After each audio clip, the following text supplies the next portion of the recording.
আসসালামু আলাইকুম, স্বাগতম জানাই আরেকটি ভিডিওতে।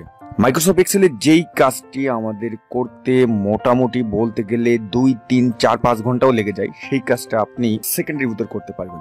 কিভাবে করবেন আজকের ভিডিওটিতে সেটাই দেখাবো। তা আপনারা অলরেডি আমার কম্পিউটার স্ক্রিনে দেখতে পারতেছেন একটি ডেটা আছে এখানে। তা এইখানে যেই লিস্টটা আছে টোটাল আমরা যদি একটু লক্ষ্য করে আসলে প্রথম সেলটাই ক্লিক করে তারপর যদি কি করব, কিবোর্ডের কন্ট্রোল শিফট অ্যারো বাটন যদি প্রেস করি তাহলে আমরা হয়তো দেখতে পারবো কন্ট্রোল শিফট। দেখেন এখানে লক্ষ্য করেন 19,297, মানে আমাদের এখানে রো নাম্বার কিন্তু 19,297, সেটা কিন্তু আপনারা দেখলেন। এরকম একটা প্রজেক্ট ফাইল যদি আপনার কাছে আসে এবং সেখানে যদি আপনার বস বা আপনার সিনিয়র কেউ যদি বলে যে এই যে প্রত্যেকটা যে রো আছে এইখান থেকে প্রত্যেকটা রোতে তুমি এক একটা কি করবা, এক একটা রো ইনসার্ট করবা, এরকম ভাবে এক একটা এরকম এরকম ইনসার্ট করতে হবে, এরকম এই যে এক একটা।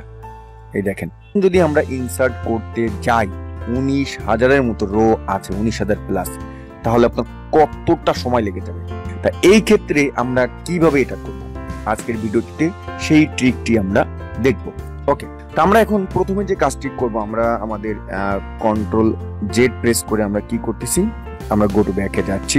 এখন এরকম যদি আপনি প্রজেক্ট ফাইল পেয়ে থাকেন সেক্ষেত্রে প্রথমে যে কাজটি করবেন, এই যে এই সেলটা আছে এখানে আমরা 1 লিখবো, তারপরটাই 2 লিখবো। লেখার পরে এখন এই দুটাকে আমরা এইভাবে সিলেকশন রেখে এই পাশে মাউসের কার্সারটা এই কর্নারে নিলে আমাদের এই যে মাউসের কার্সারের পয়েন্টারের যে আইকনটা আসতেছে এটাকে আমরা ডাবল ক্লিক করবো, ফিল হ্যান্ডেল করলাম। ফিল হ্যান্ডেল করার মানেটা হলো কি, ফিল হ্যান্ডেল করার মানেটা হলো যে আমার এটা একটা সিরিজ হয়ে গেল, ঠিক আছে। আমরা এখন লাস্টে চলে যাবো। লাস্টে কিভাবে যাব, এই অনে থেকে আমরা করব কি, যেটা করব আমরা কন্ট্রোল শিফট আমাদের ডাউন অ্যারো, আমরা একটা লাস্টে চলে আসলাম। এখন এটা কিন্তু আমাদের কি হলো, এটা কিন্তু আমাদের সিলেকশন হয়ে গেল। এই অবস্থায় আমরা এটাকে কপি করব, কপি করে এখন আমরা আবার এটাকে কি করি, কি কন্ট্রোল শিফট ডাউন অ্যারো, নিচে গিয়ে এইখানে আমরা যেটা কপি করলাম সেটাকে আবার পেস্ট করে দেবো, মানে সেম ডুপ্লিকেট করলাম আমরা, ঠিক আছে।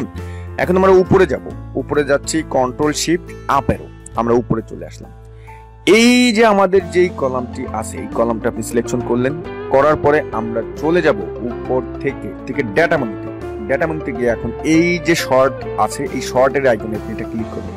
ক্লিক করার পরে আমাদের সামনে যে শর্ট ওয়ার্নিংটা দিবে এখান থেকে আমরা যে অপশনটি রাখবো দেখবেন দা সিলেকশন, এই সিলেকশনের উপরে আমরা এটা বাড়াতে চাচ্ছি। ওকে, আমরা এখন শর্টে ক্লিক করব।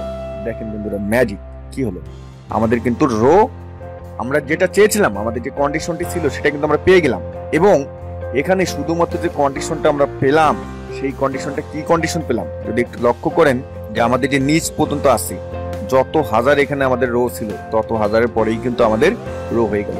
কি কয় সেকেন্ড লাগবে আমি হয়তো আপনাদের বোঝাতে 1-2 মিনিট খরচ করেছি, বাট আপনি যখন কাজটা করবেন তখন সর্বোচ্চ আপনার 5-6 সেকেন্ডই লাগবে, এর বেশি লাগবে না।